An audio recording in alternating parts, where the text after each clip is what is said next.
यह French high wire कलाकार Philip petit की असली जीवन कहानी है। यह फिल्म दिखाती है कि उसने 1974 में साहस कर विश्व व्यापार केंद्र के जुड़वा टावरों के बीच रस्सी लगाकर कैसे वायर वॉकिंग की। कहानी की शुरुआत 1973 में पेरिस की सुंदर नगरी से होती है। हमें मुख्य पात्र फिलिप पेटिट से परिचय कराया जाता है, एक सड़क कलाकार जो अपने प्रदर्शन से दर्शकों को मंत्रमुग्ध करता है और बिना किसी कानूनी परमिट के ऐसा करता रहा है। फिलिप खुद को हमेशा एक जगह ढूंढने वाला बताता है जहां वह अपनी विशेषता रस्सीगामी का प्रदर्शन कर सके। एक दिन जब वह अपने दर्शकों से पैसे इकट्ठा कर रहा था, उसमें से एक दर्शक ने उसके टोपी में एक सख्त मिठाई डाल दी। एक कलाकार होने के नाते फिलिप उस मिठाई को उठाकर उससे कुछ करतब दिखाता है। आखिर में वह उस मिठाई को मुंह में लेकर कुतरता है और अपने दांतों को नुकसान पहुंचा देता है। इस भयंकर दर्द से निजात पाने के लिए फिलिप डॉक्टर के पास जाता है। डॉक्टर की वेटिंग रूम में बैठकर पत्रिका पढ़ते हुए उसकी नजर एक ऐसी चीज पर पड़ती है जो उसका ध्यान इतना खींच लेती है कि वह अपने दांत का दर्द भूल जाता है। वह विश्व व्यापार केंद्र की अधूरी जुड़वा टावरों की तस्वीर देखता है जो निर्माण के बाद दुनिया की सबसे ऊंची इमारत बनने वाली थी। इस बात से बहुत प्रभावित होकर फिलिप पत्रिका से वह पन्ना फाड़ कर ले जाता है। उसकी इच्छा होती है कि दोनों टावरों के बीच रस्सी लटकाए और उस पर वायर वॉकिंग करे। अब हम जान गए हैं कि फिलिप रस्सीगामी का शौकीन है, लेकिन यह जानने के लिए कि ऐसा क्यों है, हमें उसके बचपन में जाना होगा। जब वह 8 साल का था, एक बार फिलिप अपने शहर के सर्कस शो में चुपके से घुस गया। वहां जीवन में पहली बार उसने किसी आदमी को रस्सीगामी करते देखा और स्पष्ट है कि फिलिप तुरंत उसका दीवाना हो गया। शो खत्म होने के बाद भी वह रस्सी की तरफ घूरता रहा और सोचता रहा कि यह कैसे संभव है। रस्सीगामी सीखने के लिए दृढ़ संकल्पित फिलिप 2 पैरों के बीच 5 रस्सियां बांधता है और उन पर चलना शुरू कर देता है। धीरे धीरे बड़ा होते और अपनी कला में निपुण होते उसने रस्सियों की संख्या घटाते हुए अंत में सिर्फ एक रस्सी पर चलना शुरू कर दिया। लेकिन अभी भी वह सोचता था कि क्या वह बहुत ऊंचाई पर लगी रस्सियों पर भी चल पाएगा। इसलिए वह सर्कस में चुपके से घुसता है और रस्सी पर चलने की कोशिश करता है। लेकिन जैसे ही वह पहला कदम रखने वाला होता है, एक बुजुर्ग उस पर चिल्लाता है और उसे नीचे उतरने को कहता है। उस बुजुर्ग का नाम पापा रूडी था, जो सर्कस का मुखिया था।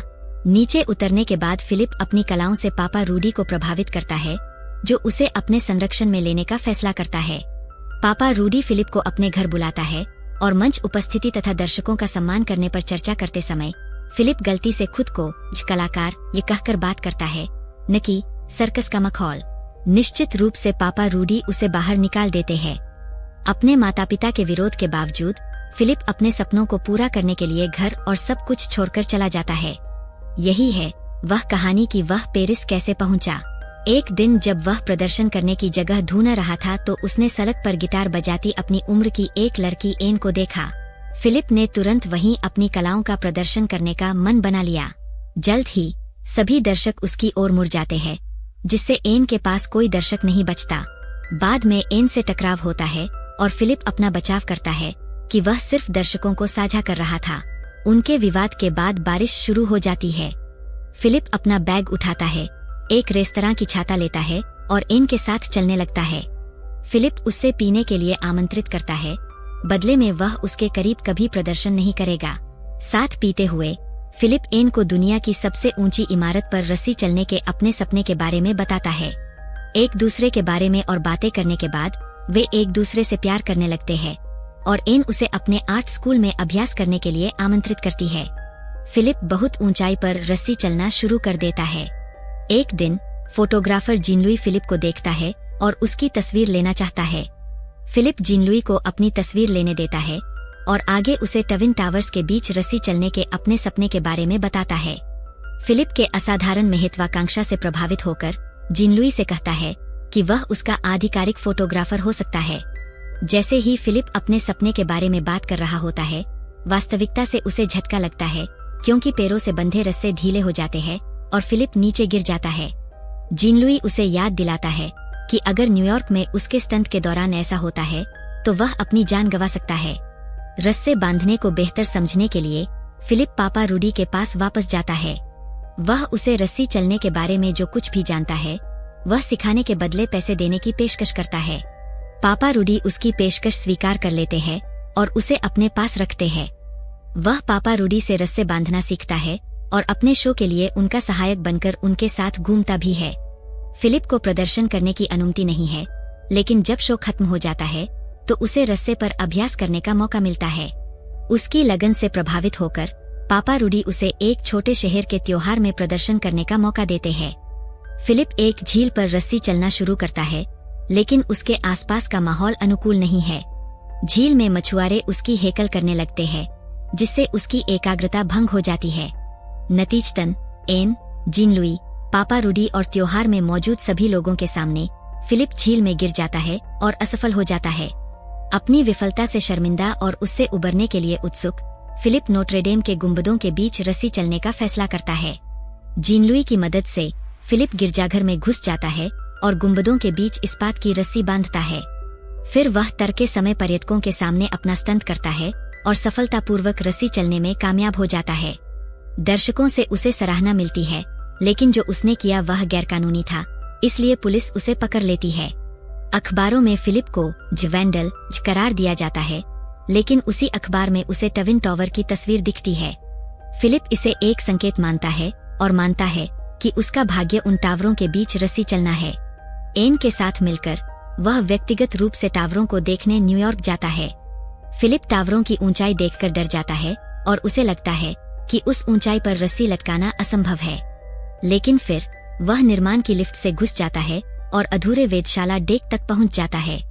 वह एक बीम पर चलता है ताकि उसे अनुभव हो कि वह यह कैसे कर सकता है, और लगभग तुरंत ही उसे विश्वास हो जाता है कि वह इसे पूरा कर सकता है। वह फ्रांस लौटता है और इस कार्य को अंजाम देने की योजनाएं बनाना शुरू कर देता है। एन और जॉन लुइस उसके साथी बनने पर सहमत हो जाते हैं, लेकिन उन्हें इस बात की चिंता है कि वे ऐसी ऊंचाई पर रस्सी को हिलने से बचाने के लिए चलने वाले केबल कैसे लगाएंगे। इसके लिए फिलिप वापस पापा रूडी के पास जाता है, जो उसे बताता है कि उसे रस्सियां कैसे लगानी चाहिए और उसे सुरक्षा हार्नेस का इस्तेमाल करने की सलाह देता है। खुद एक तार चलने वाला होने के नाते पापा रूडी उसे मरते हुए नहीं देखना चाहता, लेकिन फिलिप इस विचार को ठुकरा देता है और कहता है कि यह पूरे उद्देश्य को निरर्थक बना देगा। दोनों के बीच थोड़ी बहस के बाद पापा रूडी फिलिप का समर्थन करने का फैसला करता है और उसे उसकी योजना को आगे बढ़ाने के लिए अपना सारा पैसा वापस कर देता है। फिलिप दोनों टावरों पर मिलने वाली तेज हवाओं के लिए खुद को अभ्यस्त करने लगता है। फिर जॉन लुइस उसे जेफ नाम के एक व्यक्ति से मिलवाता है, जो फिलिप की योजना में शामिल होना चाहता है। एक गणितज्ञ होने के नाते जेफ उसे महत्वपूर्ण गणनाएं करने में मदद करेगा। जॉन लुइस फिर उसे दिखाता है कि वे अपनी तीरंदाजी की मदद से टावरों में रस्सियां कैसे लगाएंगे। ऐसा लगता है कि सब कुछ फिलिप की दिशा में बढ़ रहा है। वह 6 अगस्त 1974 की तारीख को उस दिन के रूप में चुनता है जब वह अपनी योजना को अंजाम देगा। वह अपनी टीम के साथ न्यूयॉर्क वापस आ जाता है। इमारत, उस पर काम कर रहे लोगों और आवश्यक मापों के बारे में जानने के लिए फिलिप हर दिन अलग अलग भेषों में टावरों का दौरा करता है, और दोनों टावरों के बीच की सटीक दूरी का माप लेने के लिए वह फ्रांस से एक पत्रकार का भेष बनाकर उनसे सीधे सवाल पूछता है, जो इसके निर्माण के प्रभारी थे। अब तक उसके लिए सब कुछ आसान चल रहा था, लेकिन एक दिन एक वास्तुकार का भेष बनाकर फिलिप किसी कील पर कदम रख देता है जो उसके पैर में घुस जाती है। चोटिल पैरों और कुछ दिनों तक चल न पाने के बावजूद फिलिप अपनी योजना को धीमा नहीं पड़ने देता। वह अगले ही दिन बैसाखियों पर टकटकी लगाए हुए वापस टावरों पर आ जाता है। जितनी भी जानकारी उसे इस्तेमाल करनी है वह लेता है। फिर एक दिन वह ऐसे व्यक्ति से मिलता है जो उसे फ्रांस के कुख्यात तार चलने वाले के रूप में पहचानता है। वह व्यक्ति खुद को बैरी के रूप में पेश करता है और उत्तरी टावर की 87वीं मंजिल पर काम करता है। समझते हुए कि वह कितना उपयोगी हो सकता है, फिलिप उसे डिनर पर बुलाता है और उसे अपनी पूरी योजना बताता है। जानकर कि फिलिप अपने सपने को हासिल करने में कितना गंभीर है, बैरी आंतरिक आदमी बनने और उसे उत्तरी टावर की छत तक पहुंचने में मदद करने पर सहमत हो जाता है। योजना का बड़ा हिस्सा पूरा हो जाने के बाद फिलिप और उसकी टीम को वॉकी टॉकी की जरूरत पड़ती है, जिसके जरिए वे आपस में बात कर सके और पुलिस उनकी बातचीत को न पकड़ सके। इसके लिए जीन पियर नाम का एक व्यक्ति उन्हें तारों वाले रेडियो से मदद करता है और उन्हें अल्बर्ट और डेविड नाम के 2 और साथियों से मिलवाता है, जो उन्हें तारों को बांधने में मदद करेंगे। पूरी टीम जुटाने और योजना बना लेने के बाद फिलिप के लिए केवल एक दिन शेष बचा है, जब वह ट्विन टावर्स पर तार चलने का अपना सपना पूरा करने की कोशिश करेगा। पिछली रात उसे सोने में परेशानी होती है। उसे अपने बिस्तर से उठकर अपने चलने वाले केबल के साथ एक पेटी को गड़बड़ाते हुए लगता है, उसे अपना कब्र समझकर। अगले दिन फिलिप और उनकी टीम वर्ल्ड ट्रेड सेंटर की ओर चले जाते हैं। बैरी, अल्बर्ट और जॉन लुई अपने सामग्री के साथ उत्तर टावर तक पहुंच जाते हैं। फिलिप अनचुम्मा लेता है और उसके सहअपराधियों के साथ डिलीवरी वैन में बैठता है दक्षिण टावर में प्रवेश करने के लिए। वे डिलीवरी वर्कर्स के रूप में उपहार कर रहे होते हैं। वे एक लिफ्ट में प्रवेश करते हैं जो उन्हें 110वें मंजिल तक ले जाता है।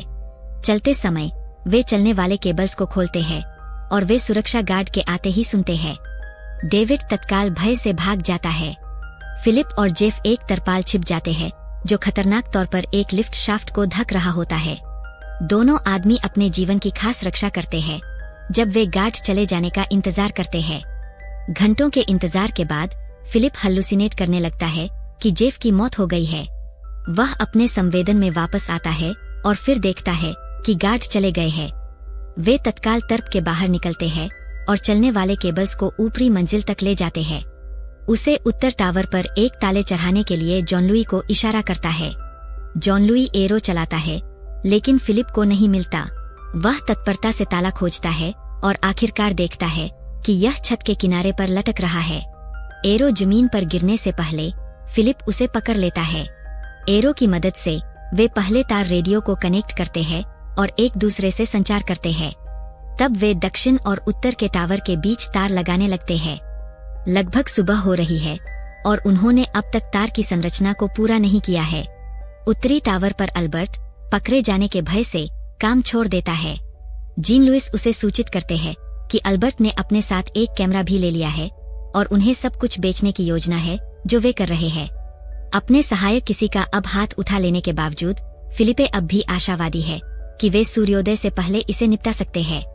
वह अपनी ओर से काम जारी रखता है जबकि जीन लुइस उसे दूसरे से करता है।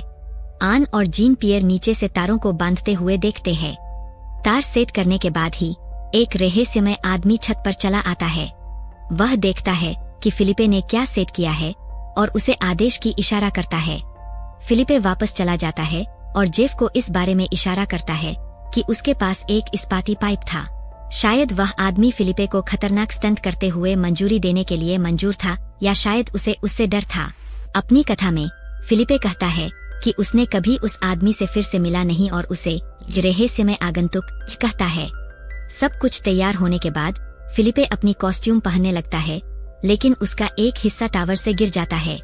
वह इसे खोने के लिए गुस्सा हो जाता है, बस उसके जीवन के प्रदर्शन से पहले, और अब उसे करने का मन नहीं करता।